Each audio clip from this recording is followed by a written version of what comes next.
The Oyogos Yar Coast in the Sakha Republic, August 2010. Tusk hunters from Yuca find a mammoth hanging out of a thawing riverbank.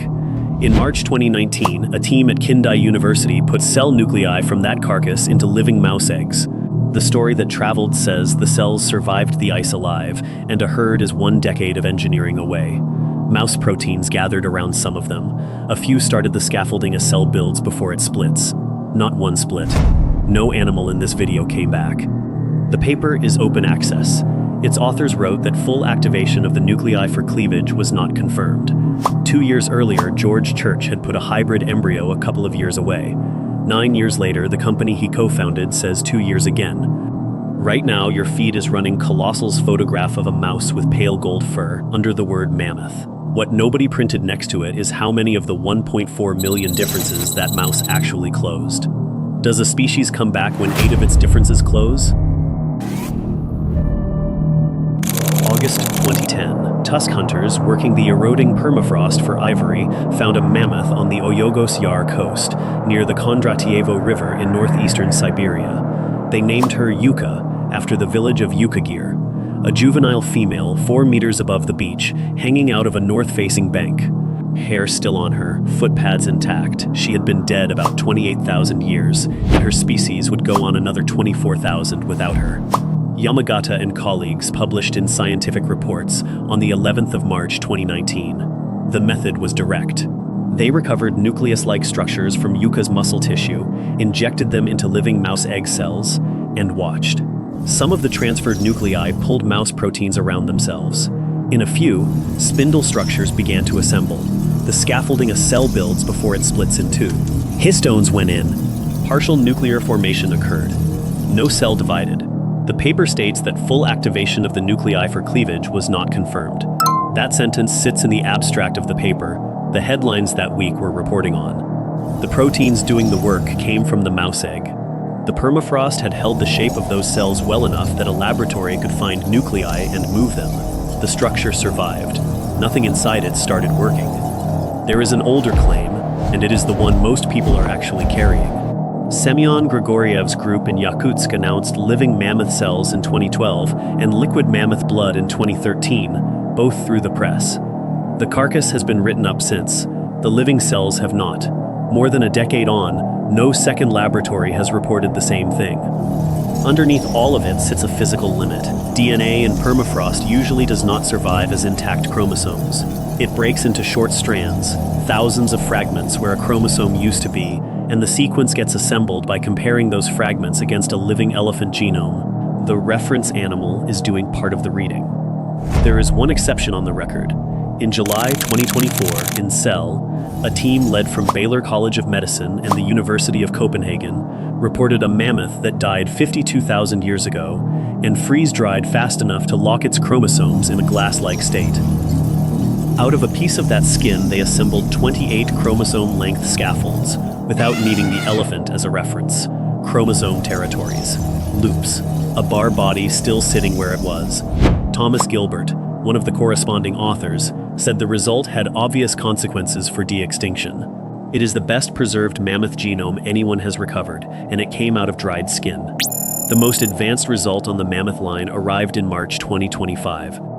6 years after the mouse eggs, the same field produced a living animal. On the 4th of March 2025, Colossal Biosciences announced the woolly mouse. Reporters photographed it against a dark background, a small rodent with a thick wavy coat in golden brown. The work behind it was real editing. Colossal combined 3 editing technologies and made 8 changes at once, altering 7 genes. Breaking FGF5 produced long hair. Edits to FAM83G, FZD6, and TGM3 produced curled whiskers and a woolly coat. The traits appeared. The animal lived. Those 8 changes have a denominator. Vincent Lynch's team published it in Cell Reports in July 2015. They sequenced 2 woolly mammoths and 3 Asian elephants, and counted the nucleotide variants fixed in the mammoths and absent from both living elephants. 1.4 million, around 1,600 genes affected. Colossal closed 8 of them, in a mouse. Change 8 words in a book, and you have not written a different book. The mouse deserves its credit. Editing 7 genes at once and getting the intended traits in a live-born animal is hard. Colossal did it, published the method as a preprint the same day it announced the result, and put it out for other laboratories to check. The technique is the real result. And the animal in those photographs is a mouse. It carries mouse genes edited to resemble mammoth versions. Shapiro said plainly that no mammoth genes were put into a mouse. Nothing from Yuca is in that rodent. The mammoth contributed a reference. The genome doing the living is a mouse genome. The permafrost handed over instructions, most of them in poor condition. The work since has been copying selected lines of those instructions into a different species. 8 lines so far, into a mouse. The plan for the mammoth runs the same operation on an Asian elephant. So the question stops being philosophical. Colossal's answer arrives as a count of edits, climbing gene by gene against a figure of 1.4 million. The company has published a target list of traits. It has not published a target number of edits. None of that arithmetic is new to the people doing the work. 2 of them published it before Colossal existed. Beth Shapiro published How to Clone a Mammoth in 2015, and the same year she put the argument in Genome Biology in a single line. Genome editing brings back extinct traits. That phrasing, she wrote, is more accurate than saying it brings back extinct species. Tori Harridge had made her objection a year before that. In November 2014, the paleobiologist, then at the Natural History Museum in London, co-presented a Channel 4 documentary on the autopsy of a Siberian mammoth. Her published position is that cloning a mammoth would be ethically flawed. The attempts would require multiple surrogate mothers, drawn from a species already endangered. The effort, she argued, belongs to the elephant.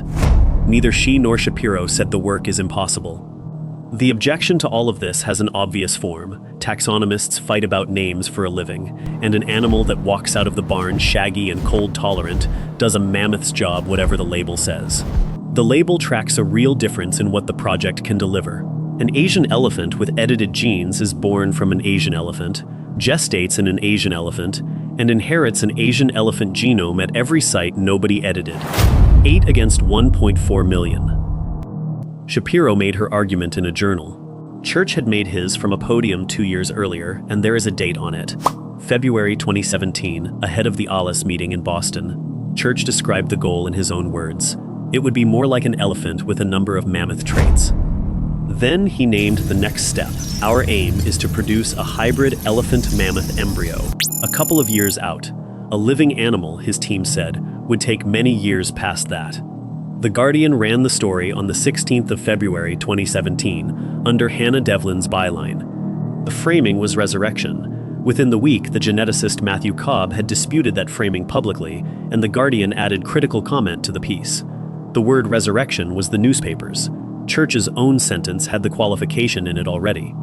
A couple of years from February 2017 puts an embryo in a dish around 2019. Then 2019 arrived. What the field produced that year was the Yamagata paper. Nuclei in mouse eggs, spindle structures, no division, no embryo. The embryo got promised again. In 2021, launching Colossal with $15 million, Church's new company said 6 years. Then the company said 2026. February 2026, Dallas. Ben Lamb gave an update from the company's new headquarters. The mammoth, he said, is on track for 2028. On the embryo work, he was careful. He was not announcing anything that day. Progress would show later in the year. It is August 2026.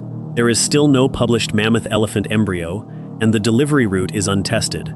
No elephant has ever carried an edited one to term. 3 dates for one embryo, 9 years.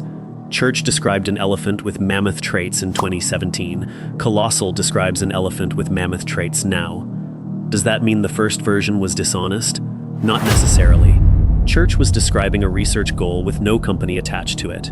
Lamb is describing a schedule with elephant egg retrieval, surrogacy, and a 22-month gestation inside it. Timelines in biology slip for ordinary reasons. You do not have to take my sequencing of this. The Guardian piece from February 2017 is online with Church's quote intact. Colossal states its targets publicly, and the Internet Archive holds earlier captures of the same pages. Read them in order. 10 minutes and you will see the shape of this yourself. The next file gets built from documents anyone can open. Subscribing puts it in your feed.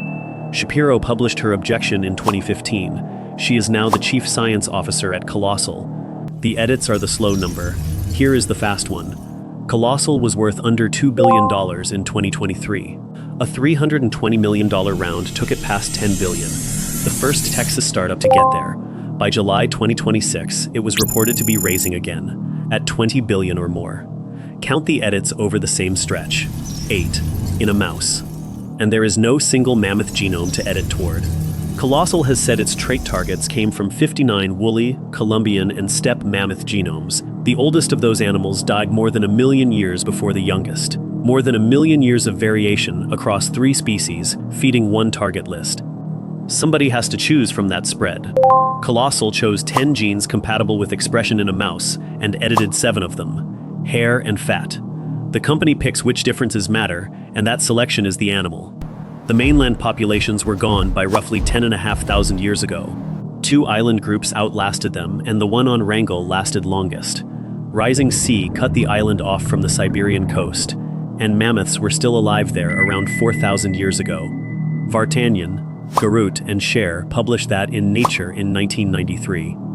Those last animals were in trouble. In 2017, in PLOS Genetics, Rebecca Rogers and Montgomery Slatkin compared a Wrangel mammoth against a mainland specimen 45,000 years old. The island animal carried an excess of deletions, premature stop codons, and lost gene function. They called it genomic meltdown. And among the things breaking down were its olfactory receptors. Colossal's published target list is hair and lipid metabolism. Nothing on it is a nose. August 2010, and the bank on the Oyogos Yar coast is thawing. Tusk hunters looking for ivory find a juvenile female 4 meters above the beach. She still has the only mammoth brain ever recovered whole from permafrost, and they do not know it. Yamagata's team took nuclei out of that animal in 2019 and put them into living mouse eggs. Spindle structures assembled around some of them, no cell divided. 8 edits, 7 genes, 1 mouse. What the permafrost preserved is clear enough to state plainly. It kept the instructions, mostly broken into short fragments, and once, in one dried piece of skin, it kept the shape of the chromosomes too. Whether they can be assembled into a mammoth is open, and the people working on it have moved the same deadline 3 times. The last mammoths on Wrangel ended carrying a load of deleterious mutations, and the genome being rebuilt is a selection made from 59 animals spread across 1 million years. Nobody has published how many of the 1.4 million would be enough. In 2028, there will be an announcement either way. Anyone subscribed gets the part that comes after it.